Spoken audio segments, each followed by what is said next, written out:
जागतिक मासिक पाळी दिनानिमित्त ठाणे महानगरपालिका, शेल्टर असोसिएट्स संस्था आणि म्यूज फाउंडेशन यांच्या संयुक्त विद्यमानं लोकमान्य नगर येथील राजे शिवाजी शाळेत मासिका महोत्सव आयोजित करण्यात आला.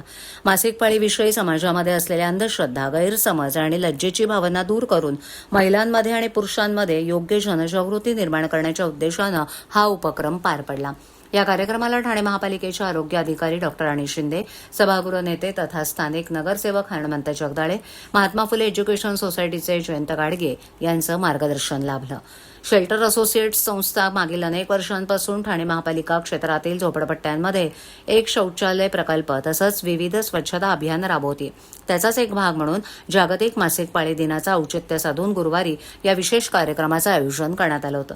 कार्यक्रमामध्ये मासिक पाळीविषयक गाणी, व्याख्यानं, प्रश्नोत्तरं, खेळ तसंच तज्ज्ञांचं मार्गदर्शन अशा विविध उपक्रमांद्वारे उपस्थित नागरिकांमध्ये जागरूकता निर्माण करण्यात आली.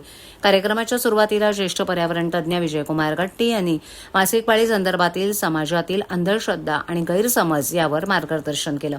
त्यांनी यूज अँड थ्रो सॅनिटरी पॅड्समुळे पर्यावरणावर होणाऱ्या दुष्परिणामांची माहिती देत पर्यावरणपूरक पर्यायांचा वापर करण्याचं आवाहन केलं.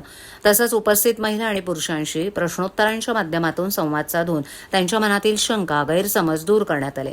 शेल्टर असोसिएट्सचे प्रकल्प व्यवस्थापक अमोल घाड यांनी संस्थेच्या मासिक पाळी स्वच्छता प्रकल्पाची माहिती देताना सांगितलं की ठाण्यातील विविध वस्त्यांमधील जवळपास 2000 महिलांनी मेन्स्ट्रुअल कपचा वापर सुरू केलाय. त्यामुळे सॅनिटरी नॅपकिनमुळे होणारा कचरा कमी झाला असून महिलांचं आरोग्य सुधारण्यास तसंच आर्थिक बचत होण्यास मदत झाली आहे.